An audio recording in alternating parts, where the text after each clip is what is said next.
The premise of the show is based over 360 years in the future. Science has provided humans with innovations that were once only a dream. Flying cars, AI-generated services, and several medical breakthroughs are some of the most prominent new discoveries. However, on the top of the list is an invention called the stack.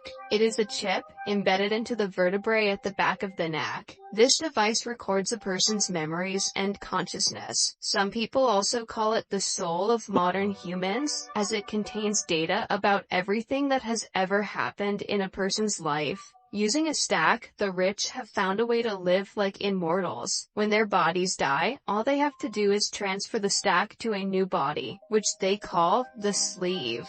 That way, they can change sleeves again and again, and live forever, as long as the stack remains intact.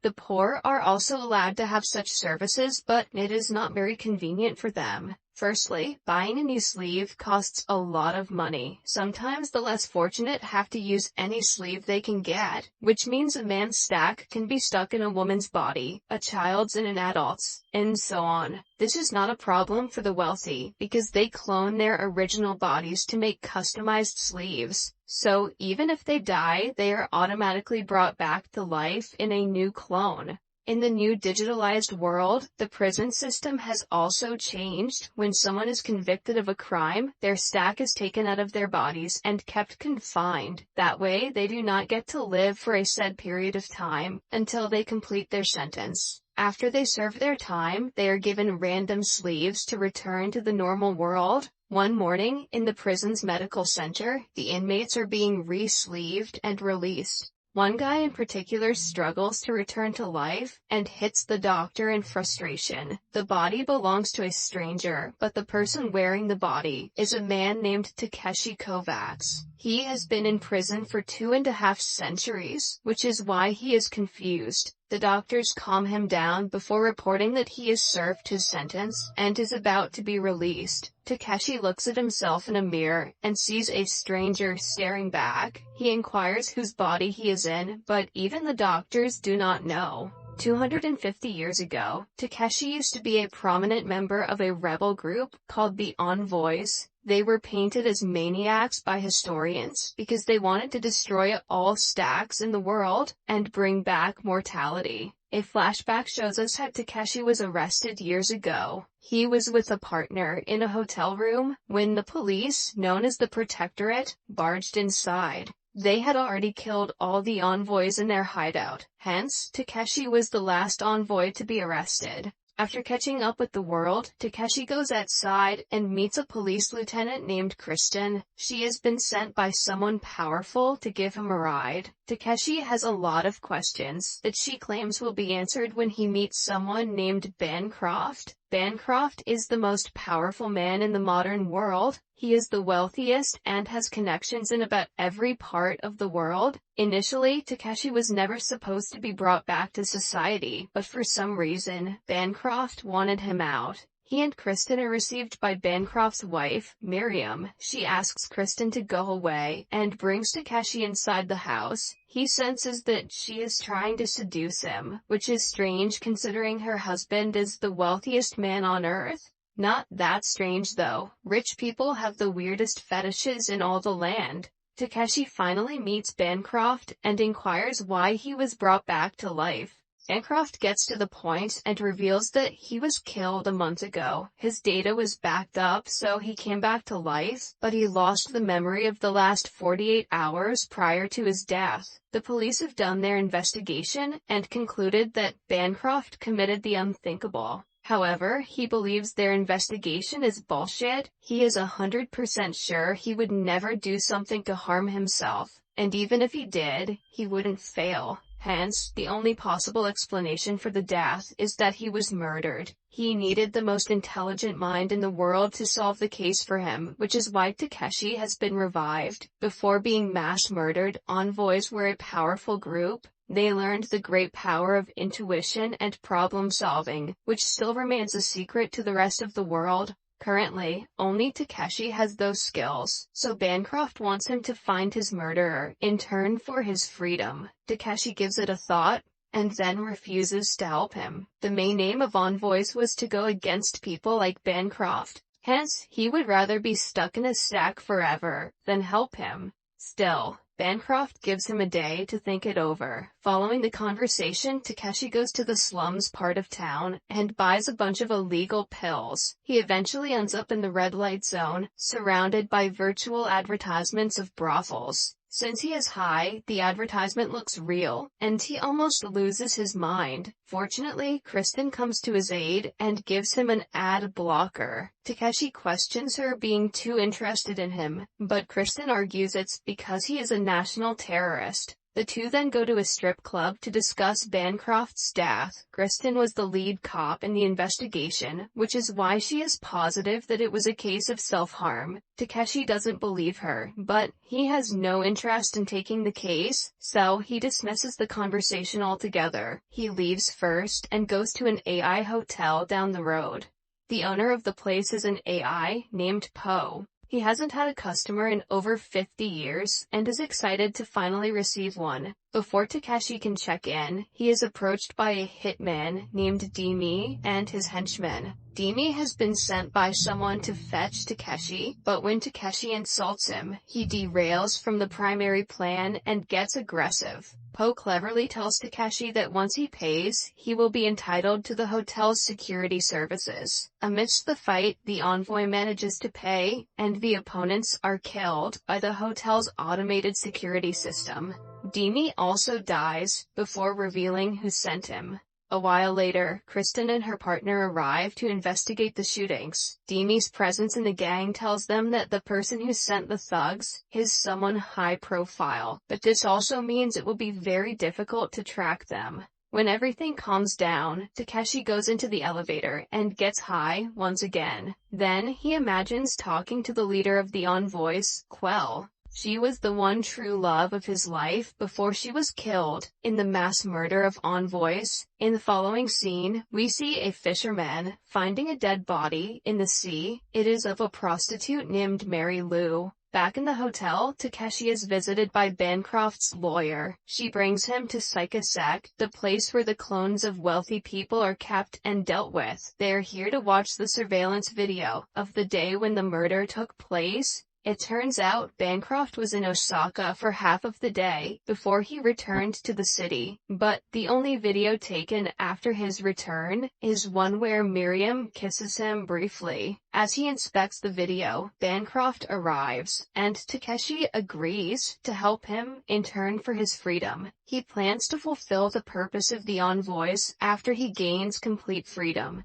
At the police station, Kristen is asked to talk to a bereaved mother about her daughter's dead body. She is the mother of the prostitute, Mary Lou, whose body was found in the sea that morning. Kristen calms the mother down, but is actually interested in the case.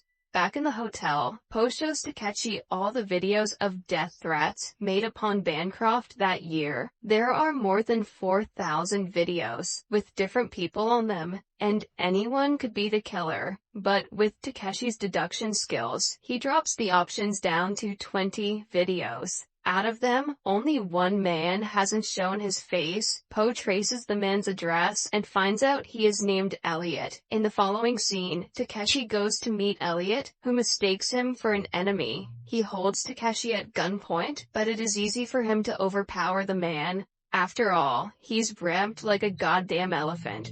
After tying him to a chair, Takeshi sets on his station and goes to the virtual place. There he meets Elliot's daughter, Lizzie, who is in a dark alleyway, alone and scared. Elliot explains that his wife was arrested for hacking, and his daughter Lizzie disappeared right after. One day before her disappearance, she said that she was in a relationship with Bancroft. This makes Elliot believe Bancroft is the cause of her disappearance, which is why he sent the death threat. Elliot managed to find Lizzie's stack, but her body is dead and he cannot afford a new sleeve. Moreover, she has suffered great mental trauma and has shut down from life, still stuck in the alleyway she was thrown at.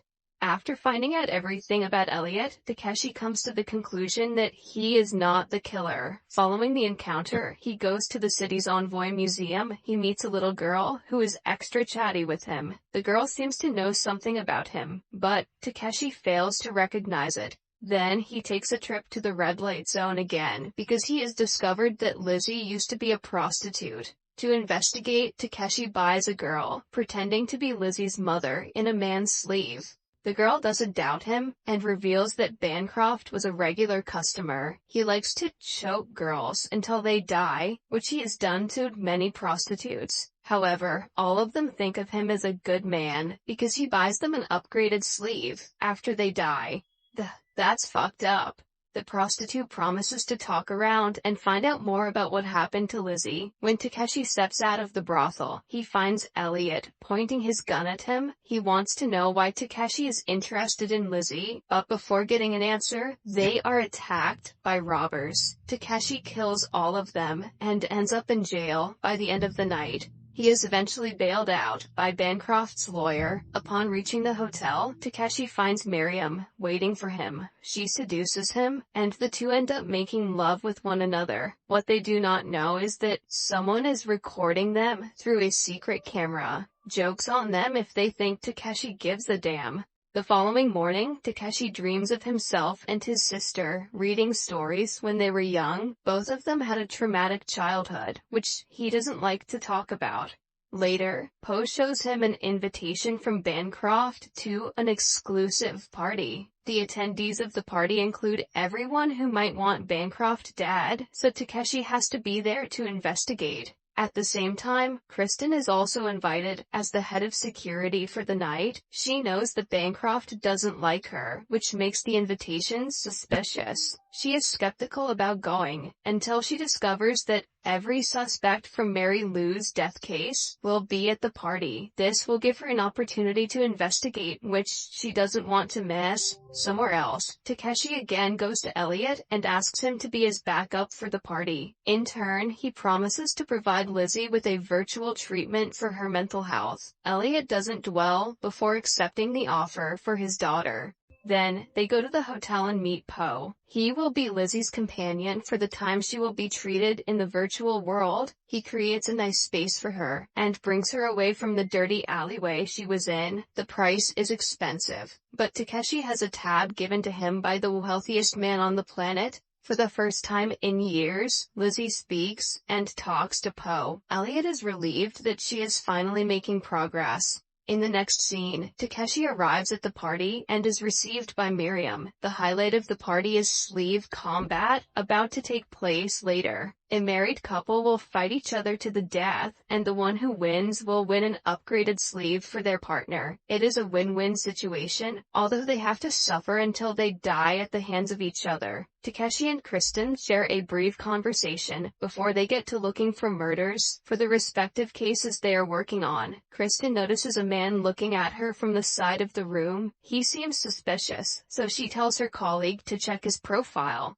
However, the camera embedded in her eye doesn't seem to record the guy. Elliot, on the other hand, is disguised as a waiter. He goes to the surveillance room to steal CCTV footage from the day his daughter disappeared. In the middle of the party, Takeshi notices Miriam entering a hidden room behind the bookshelves. He follows her and catches her having sex with the head of security. But it turns out the woman isn't Miriam, but one of her daughters in her mother's sleeve. What did I say about rich people kinks? Takeshi interrogates her about her father's death because she might have dressed up as her mother and killed him that night. The woman, however, argues that she will be left penniless, as per Bancroft's will, if he dies. Hence, all 21 of his children should be crossed out from the list of suspects. A while later, the sleeve combat takes place. In the middle of it, Bancroft orders the male fighter to fight and defeat Takeshi for a more advanced upgrade. Takeshi is forced into the battlefield, and he has to fight, even though he doesn't want to kill the couple.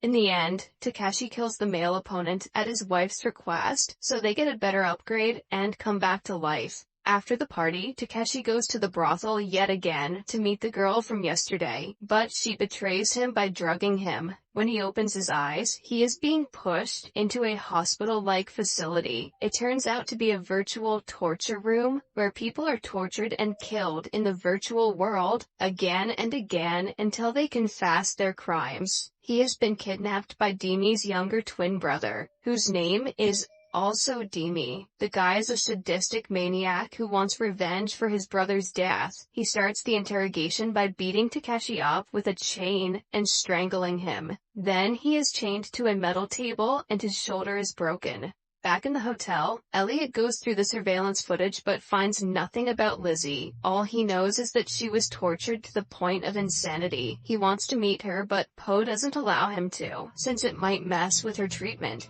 Back in the torture chamber, Demi addresses Takeshi as Riker and asks him who he is working for. Eventually, Takeshi registers that Riker is the name of the sleeve he is wearing, but since he knows nothing about the guy, it makes Demi even angrier. While getting beaten to death, Takeshi remembers Quell's training in the Envoy camp. The envoys were taught what to do at times like this. The main trick is to use hallucination, displacement, and retreat as moves in a game. First, by showing the perpetrator that you are strong, then by breaking the shell, and lastly, by striking back. However, it is much easier said than done, because Takeshi hardly gets a chance to think amidst the torture. Meanwhile, at the police station, Kristen is inspecting the video from Bancroft's party. She clearly remembers seeing this strange man staring at her, but none of the cameras have caught him. He has somehow found a way to trick all the surveillance cameras, which could be a huge trouble later on. Kristen calls the guy a ghost walker, and continues looking more into this disappearing technique. Somewhere else, Demi plucks all of Takeshi's fingernails, then shoots him in the head. After suffering a horrible death, he comes back to life only to be tortured again. Similarly, Takeshi is burned, his limbs are torn, and his eyes are gouged out, but Demi doesn't get the answer he is looking for. In Takeshi's head, he remembers the time he suffered the same pain in training. Quell's words act as motivation for him, as he continuously plays her in his mind. When all the usual techniques do not work, Demi buys the special torture package, and brings out a box of carnivore reptiles. Then, he makes a hole in Takeshi's stomach, and lets the reptile into his body. It is the worst pain the envoy has ever felt, one that no amount of training could prepare him for. He starts talking to himself, repeating the words, hallucination, displacement, and retreat. Suddenly, he reaches a higher level of consciousness, and is able to free his hands. To take control, he rips his own heart out, and ends up being disconnected from the VR world. The plan works and he comes back to reality, but he is still in the torture facility, surrounded by workers who are being paid to break him. To get out of the situation, he pretends to be a protectorate officer, who has been transferred to Riker's body. The workers panic, and free him from the wire, asking for forgiveness. Demi tries to stop them, but they care about their jobs more than their clients. However, they regret their decision as soon as Takeshi is let out, because he shoots and kills everyone in the room. Then, he walks out with Demi's head in his hands, and meets Elliot outside. A while later, Kristen finds out what happened, and barges into Takeshi's room to ask him what is going on. Takeshi, in turn, asks her what her relationship with Riker is. At first, she denies knowing anyone named Riker, but then, it turns out, he was her boyfriend. He was a framed cop, whose stack was taken out as punishment. In turn, his body was given to Takeshi, which is why she has been following him.